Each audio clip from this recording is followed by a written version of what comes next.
Allez, aujourd'hui, je vais vous faire une démonstration du mode connecté des Fujifilm. Donc, j'imagine que la plupart d'entre vous n'en ont pas besoin. L'idée, c'est de faire une démonstration, que si quelqu'un cherche des informations sur à quoi ça ressemble et qu'est-ce qui permet de faire, par exemple, avant d'acheter ou etc., puisque c'est une option payante. Je crois que c'est vendu dans les 80 euros, 80, 100 euros, donc c'est quand même assez cher. Donc voilà, il faut quand même que vous en ayez l'utilité et c'est assez cher de payer pour savoir qu'est-ce que vous allez avoir. Donc moi je vais vous faire une petite démonstration du mode connecté qui est vendu par Fujifilm. Sachez que c'est un mode connecté qui est très performant, c'est vraiment quelque chose de, c'est vraiment un produit de qualité, hein. C'est pas du tout un sous-produit. Avant Fujifilm éditait son propre logiciel, ça a été abandonné. De toute façon il n'existait que pour Windows, il n'y avait pas de version pour Mac. Mais de manière générale, il a été abandonné. Il y a une nouvelle version qui est sortie récemment, mais on contrôle quasiment plus rien, il permet de rien faire. La solution que propose Fujifilm maintenant, c'est de demander à Adobe Lightroom de produire eux-mêmes le plugin et de le vendre. Et ils ont fait de l'excellent boulot. Donc c'est le plugin moi que je vais vous montrer.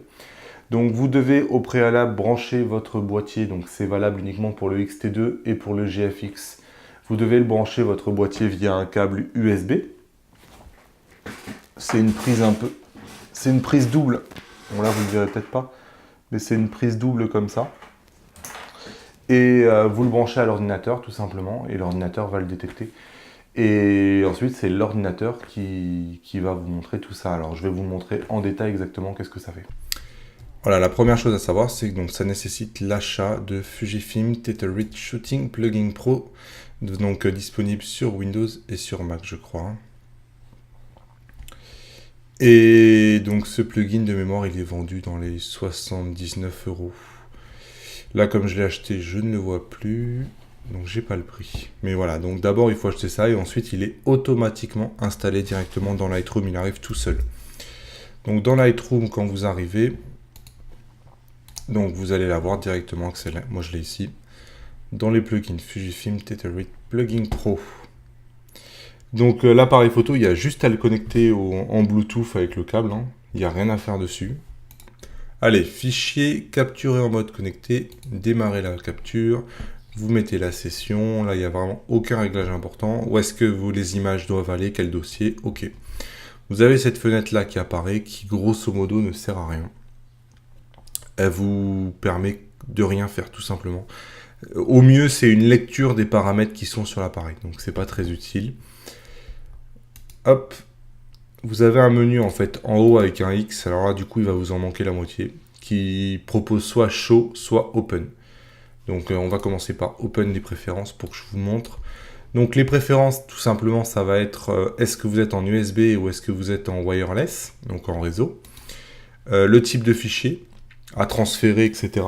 Donc est-ce que vous voulez par exemple transférer sur l'ordinateur que des JPG, est-ce que vous voulez aussi faire passer les RAW?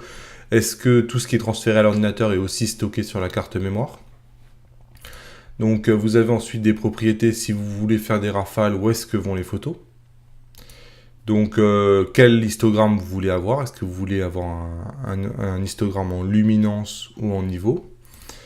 Et ensuite au niveau du live view et de la preview, donc quelle action ça fait quand vous cliquez sur l'image? Est-ce que ça bouge la zone de focus? Est-ce que ça fait un focus instantané et ça prend la photo en même temps, etc. Et la couleur du fond. Bon, ça, c'est pas très important, voilà. Donc, allez, maintenant, je vais faire Show. Hop, la première option. Donc, voilà, j'ai ça qui apparaît, tout simplement, qui est donc là, pour le coup, qui est vraiment l'interface de l'appareil photo. Donc, cette interface-là, elle va se diviser en deux onglets, PC ou caméra. Dans la caméra, c'est tout simplement la caméra qui est utilisée pour prendre des photos et le PC ne contrôle rien. Le PC est juste là pour montrer les photos qui sont prises. Donc c'est le mode connecté un peu par défaut quand vous êtes en studio.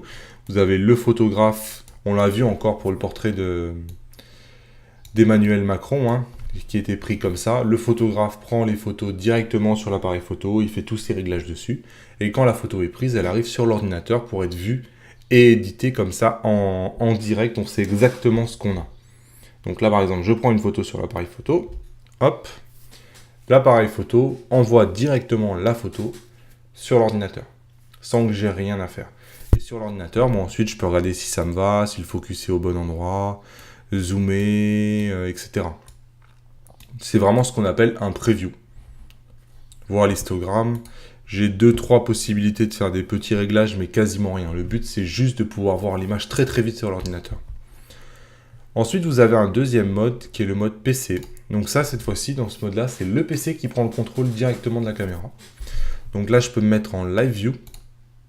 Et là, je vois ce que fait la caméra. Donc là, je ne regarde pas une photo, je regarde vraiment ce que montre la caméra. Si je bouge la caméra, l'image va bouger sur mon PC. Je suis vraiment sur la live view. Je peux cliquer pour faire le focus, comme je vous ai montré tout à l'heure. Et ça va me changer mon collimateur sur l'appareil photo. Et ensuite, surtout, ça vous donne le contrôle entier sur la caméra.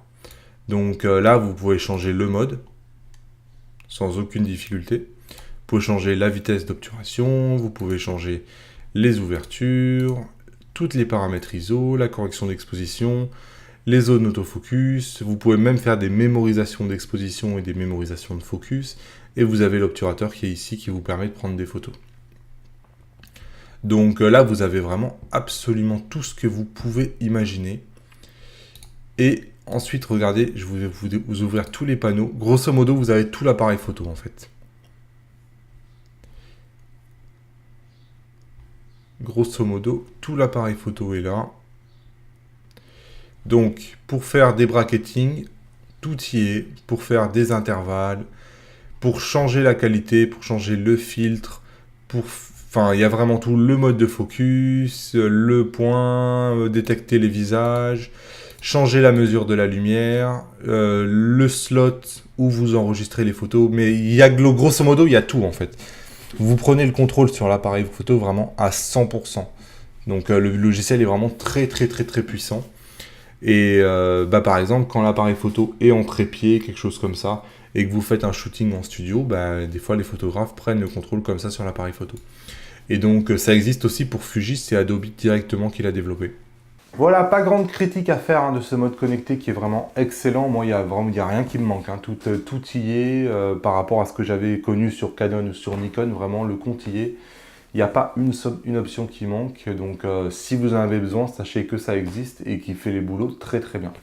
Après, j'en ai pas parlé là, mais il existe aussi maintenant le mode connecté sans fil qui, lui, est plutôt une blague et que je vous déconseille. On peut presque oublier que ça existe. C'est beaucoup plus simple. Utilisez le mode connecté avec un fil et ça suffit largement pour la plupart des usages. Voilà, si cette vidéo vous a été utile, lâchez-moi un pouce levé vers le haut. Si vous avez des questions ou des commentaires, ça se passe en dessous, je vous réponds. Cliquez sur mon visage, vous allez avoir un bouton s'abonner si ce n'est pas déjà fait, abonnez-vous. Et moi je vous dis à demain, à la prochaine, ciao. Vous êtes maintenant libre de vous abonner en cliquant sur mon visage. Je vous mets 2 vidéos qui pourraient vous intéresser ainsi que le site internet sur lequel vous pouvez cliquer pour rejoindre le club privé.